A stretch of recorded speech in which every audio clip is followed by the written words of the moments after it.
Bonjour les amis et bienvenue sur la chaîne Alcine French Plamo pour l'unboxing d'une prochaine réalisation. Alors c'est pas du Gunpla, c'est pas de la science-fiction, c'est de la voiture civile entre guillemets, puisqu'il s'agit de K2000 Knight Rider.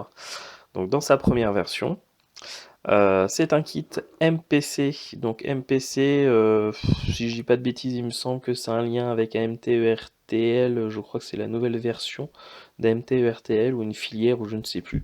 Je suis pas un très grand spécialiste de l'histoire des marques de maquettes américaines. Bref, alors c'est pas généralement c'est pas des maquettes de très grande qualité. On est loin de la qualité Tamiya, Oshima, voire Fujimi, etc. Mais ça va quand même. Si on sait un peu travailler la maquette, généralement, le genre de truc un peu chiant qu'on peut trouver dessus, c'est des grappes, des pièces mal ébavurées, des choses qui s'insèrent mal, etc. Avec l'expérience, on arrive à rattraper ce genre de petits désagréments. Voilà. Donc là, c'est une maquette donc, de voiture à l'échelle A25. Souvent, les maquettes américaines sont à l'échelle A25. Généralement, le standard, c'est 1/24e hein, pour tout ce qui est véhicule civil. Bon, il n'y a pas, franchement, il y a vraiment pas grande différence entre 1/24 et 1/25. Donc, la boîte est assez sympa. Je crois que c'est un reboîtage, hein. Ça fait quelques années que j'ai cette maquette. Ça fait partie un peu des maquettes représentant des choses liées à mon enfance, comme par exemple, j'ai également la maquette Revel de Starkey Hutch. Je vais avoir l'Arcadia d'Asegawa. J'ai du Star Wars, enfin pas mal de trucs comme ça et que je laisse un peu traîner en me disant à chaque fois ouais mais j'attends d'être un peu meilleur ou alors surtout la peur finalement de la rater parce que voilà c'est des maquettes qui représentent des choses bah, un peu nostalgiques auxquelles on tient et on se dit que ça serait quand même con de rater. Mais d'un côté si on se lance jamais, si on les fait pas, elles vont rester en boîte et c'est pas forcément l'intérêt d'une maquette. Le but d'une maquette, c'est de la réaliser, hein, c'est pas de la garder dans une boîte pendant des années, ça sert pas forcément à grand chose. À part si on est, je sais pas, si on veut espérer qu'elle prenne de la valeur et la revendre et du coup se faire de l'argent comme ça. Bon, moi, c'est pas trop mon truc. C'est vrai que j'en accumule quelques-unes, hein, j'en ai pas non plus des centaines. J'en ai quelques dizaines, mais généralement j'essaie quand même de les réaliser au fur et à mesure. Voilà. Bref, donc la boîte est assez cubique, hein, on se rapproche encore une fois des boîtes de la marque AMT ERTL, hein, des choses un peu carrées. Ici, du coup, on va voir donc le modèle K2000, avec du coup ici on nous montre un peu les décalques à l'eau qui sont fournis avec. Là, certaines phrases de la série. Qu'est-ce qu'on a ici? Authentic Custom Knight 2000 Stealing. Donc, je pense que c'est une réédition des années 2000. Système, modèle black, skill level 2. Donc, niveau de montage 2. Donc, a priori, elle n'est pas très compliquée. Peinture et colle requis. Ça, on s'en doute. Ici, rien de spécial. Ici, on va avoir une image du coup de côté du modèle. Photo Donc photo du modèle du prototype peint, a priori.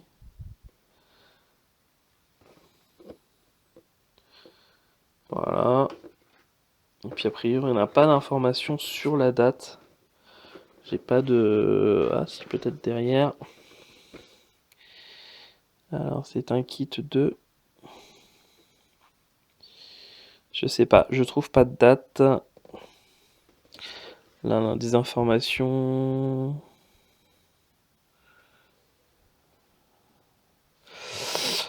Là on a le détail du coup du contenu de la boîte avec les grappes.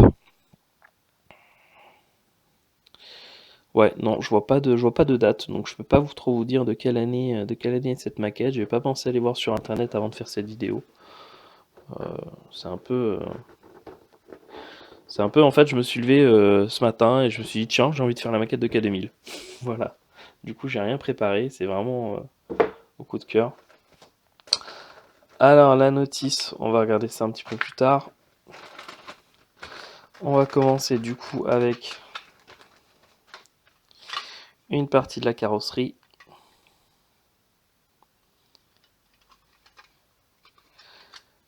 L'intérieur également avec une matière vraiment un peu matière un peu moquette, hein, avec de magnifiques pastilles d'injection, hein. Ça aussi, ça fait partie des. C'est un peu comme les maquettes Revell et l'air, c'est la qualité. C'est toujours le problème de la finition dans la qualité des maquettes, quoi. Des choses comme ça qui sont chiantes. La carrosserie en elle-même, elle est bien, il n'y a pas de rayures. Là, on a le dessous, le bas de caisse, comme on dit. Pareil avec cette texture granulée, hein. Détail assez joli. Alors par contre ici, voilà. Alors quand je vous dis des fois sur des vieilles maquettes de Gunpla, quand je vois l'intérieur des pièces et je vous dis ça date de l'âge de pierre, bah voilà. C'est exactement ce que je veux dire quand je parle des maquettes Revell, AMT, RTL, etc. Ah, c'est pas très beau. Bon, en même temps, vous me direz, ça se voit pas, mais on sent que voilà, la qualité, c'est pas. C'est la finition et ça manque de quelque chose, quoi. Quand on voit la qualité des kits Bandai, par exemple, bon, bah voilà, quoi. Ensuite, on va regarder ça après. Là, on va avoir. Donc, c'est encore sous blister. Je les laisse pour les protéger, hein, pour éviter de les rayures. On a soit les vitres claires, soit les vitres teintées. Donc, ça, c'est vraiment pas mal, hein. Deux choix possibles de vitres. C'est vraiment appréciable. On peut vraiment lui donner deux configurations différentes. On va avoir les feux arrière qui sont également bien protégés sous blister. Les pneus en vinyle souple. Donc ça c'est bien parce qu'ils sont pas sur grappe. Donc il n'y a pas à les détacher et du coup ça laisse pas de marque sur les pneus. Ils sont déjà coupés et le détail est assez joli. On va avoir une grappe chromée avec du coup les enjoliveurs. Donc là on a deux versions des enjoliveurs, hein. Donc c'est sûrement une grappe qui doit servir en fait pour la. Bon là c'est la version K2000, mais à la base c'est une voiture, c'est une Pontiac Chevrolet, je sais plus quoi. Donc ça doit être la version civile. Du coup ils mettent les enjoliveurs de base. Voilà, les pots d'échappement en dessous, des éléments du moteur. Donc ça, ces éléments-là, ça va être déchromé à la javel, hein, et puis ça va être repeint entièrement. Pareil pour les enjoliveurs, hein, je vais pas les laisser avec ce chrome-là. Tout va être déchromé et, à la javel. Là, on va avoir. Tac. Hop. Les décalcalos avec le tableau de bord, etc. Tous les petits boutons, les plaques d'immatriculation. Le petit élément, vous savez, sur K2000, le devant, c'est un truc rouge qui défile comme ça. Bon, là, on a un sticker pour le faire. À savoir qu'il existe, alors je crois que c'est pour la version Aoshima de cette maquette, où il y a une sorte d'add-on avec un petit circuit imprimé dans lequel on peut mettre une pile qui s'intègre dans la maquette et qui permet d'avoir vraiment, du coup, le petit machin rouge qui se balade de droite à gauche. Là, malheureusement, c'est MPC. Du coup, ça sera un petit décalque. Voilà. Bon, bah, c'est comme ça, hein. Ensuite, qu'est-ce qu'on va avoir là-dedans? Alors là, on va voir les sièges. Une partie du tableau de bord. Pare-choc avant, pare-choc arrière. Là, on va avoir système de pot d'échappement. Ça doit être tout ce qui est roue, hein, les freins, le radiateur. Donc pot d'échappement et élément moteur. Là-dessus, Ça c'est pareil, hein, c'est les éléments un peu de structure hein, de la maquette. Rien à dire de spécial, hein, oui. Des belles pastilles d'injection, pas de détails. Là, on va avoir des éléments moteurs, hein, avec le moteur en deux parties, les carbus, les machins, les turbos. Donc tout ça, c'est l'intérieur du moteur.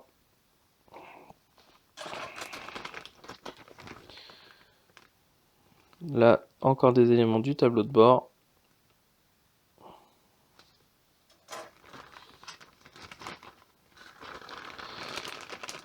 Là, on va avoir une petite pièce du moteur, encore une fois, qui se balade. Et puis là, on va avoir... Donc c'est pareil, on a deux possibilités de capot, en sachant que c'est celui-là le bon pour K2000.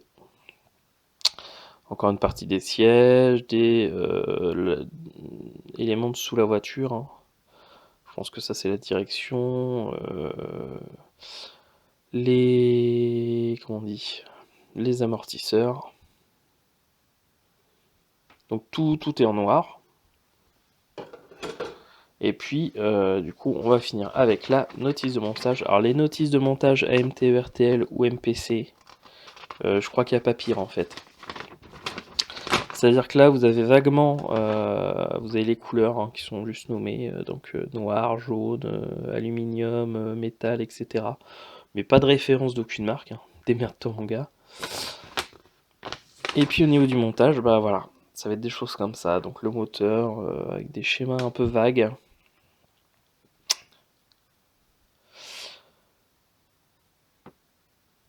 Des lettres hein, pour les couleurs.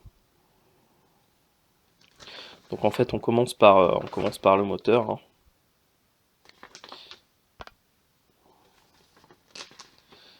Voilà. Ensuite on attaque le dessous de la voiture. Les roues. On met les roues sur le dessous de la voiture. Après on attaque l'intérieur. Les sièges, etc. La carrosserie. On assemble les trois éléments, hein, le dessous de la voiture, l'intérieur de la voiture et la carrosserie. On rajoute les derniers détails. Et on a notre K2000. Voilà. Donc moi je vais pas procéder comme ça, hein. Moi je vais commencer comme je procède à chaque fois finalement pour les maquettes de voitures. C'est-à-dire que je vais commencer par la carrosserie.